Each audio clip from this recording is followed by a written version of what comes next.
Praise the Lord. ஆண்டவர் இரட்சகருமாகிய இயேசு கிறிஸ்துவின் நாமத்தினாலே உங்களை வாழ்த்துகிறேன். பிரியமானவர்களே, ஒவ்வொரு நாளும் அதிகாலை வேளை கர்த்தருடைய வார்த்தை உங்களிடத்தில் கொண்டு வந்து உங்களை பலப்பட, உற்சாகப்பட தேவன் வைத்திருக்கிற இந்த ஊழியத்துக்காக ஆண்டவரை நான் ஸ்தோத்திரிக்கிறேன். எல்லா மனுஷர்களுக்குள்ள ஒரு கேள்வி இருக்கும். நம்ம ஆசீர்வதிக்கப்படும் பொழுது உள்ளம் ரொம்ப சந்தோஷப்படும், ஆண்டவருக்கு நன்றியெல்லாம் சொல்லுவோம். ஆனால் சில நேரங்களில் சில பாடுகள், சில உபத்திரவங்கள், சில வியாதிகள், பலவீனங்கள், நஷ்டங்கள், எதிர்ப்புகள், அவமானங்கள், தோல்விகள் நம்ம கிட்டே வரும்போதெல்லாம் சோர்ந்து போயிடுவோம். ஏன் எனக்கு இது நடக்கணும்? இந்த உலகத்தில் எல்லாரும் நல்லா இருக்கிறாங்களே, இவங்க இப்படி இருக்கிறாங்களே, அவங்க அப்படி இருக்கிறாங்களே, எனக்கு மட்டும் ஏன் இந்த பாடு வரணும்? எனக்கு ஏன் இந்த கஷ்டம் வரணும்? ஒரு கேள்வி கண்டிப்பாக இருக்கணும் உள்ளத்தில். நான் நல்லா ஜெபிக்கிறேனே, நான் நல்லா ஆண்டவருக்கு ஊழியம் செய்கிறேனே, நான் நல்லா ஆண்டவரை துதிக்கிறேனே, வேதத்தை நேசிக்கிறேனே, ஆண்டவருக்கு கொடுக்கிறேனே, அப்போ ஏன் எனக்கு உள்ள பாடுகள் வரணும்? எனக்கு ஏன் உள்ள உபத்திரம் வரணும்? இது இயற்கையான ஒரு கேள்விதானே. ஒரு வசனத்தை வாசிக்கும்போது ஆவியானவர் என்னோடு கூட மிக அழகாக பேசினார். இன்னைக்கு உங்க கூடயும் பேச போகிறார். ரோமர் 9:21 மிதியிட்ட ஒரே களிமண்ணினாலே குயவன் ஒரு பாத்திரத்தை கனமான காரியத்துக்கும் ஒரு பாத்திரத்தை கனவீனமான காரியத்துக்கும் பண்ணுகிறதற்கு மண்ணின் மேல் அவனுக்கு அதிகாரம் இல்லையோ?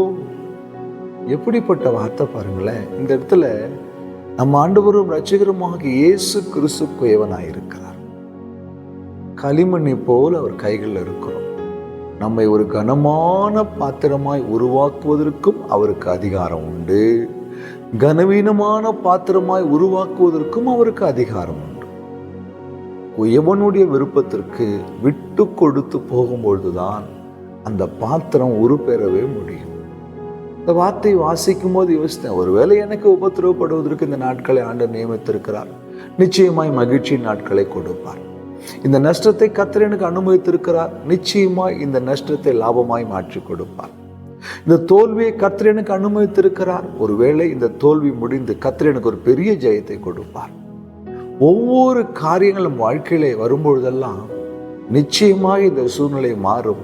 ஏனென்றால் உருவாக்கின தேவனுக்கு தெரியும் என்னை எப்படி கனத்துக்குரியவனாகவோ இல்லை கனவீனத்துக்குரியவனாகவோ அவருடைய சித்தத்தின்படி உருவாக்க நான் என்னை ஒப்பு கொடுக்கும் பொழுது தான் என் வாழ்க்கையின் ஆசீர்வாதமே ஆரம்பிக்கும். ஆம் தேவ பிள்ளைகளே, அந்த குயவனுக்கு அந்த மண்ணின் மேல அதிகாரம் உண்டு. இந்த மண்ணின் மேல அதிகாரம் உண்டு. இந்த மண்ணை எப்படி உருவாக்குறதுக்கு அவருக்கு அதிகாரம் உண்டு. அவர் தான் தகப்பனாயிருக்கிறார், பரம குயவனாயிருக்கிறார். இப்படி ஒப்பு கொடுத்து பாருங்கள். நம்ம வாழ்க்கையில எது நடந்தாலும் கர்த்தருக்கு ஸ்தோத்திரம்.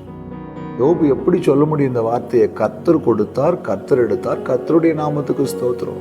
அவர் கையிலிருந்து நன்மையை பெற்றுக்கொண்டோமே, தீமையை பெற்றுக்கொள்ள வேண்டாமா? எப்படி சொல்ல முடியும்? காரணம், இந்த ரகசியம் யோபுக்கு தெரியும், என் குயவனுக்கு தெரியும். என்னை எப்போது கனப்படுத்த வேண்டும், கனவீனப்படுத்த வேண்டும், திரும்ப என்னை எப்போது உயர்த்த வேண்டும் என்று அவருக்கு தெரியும்.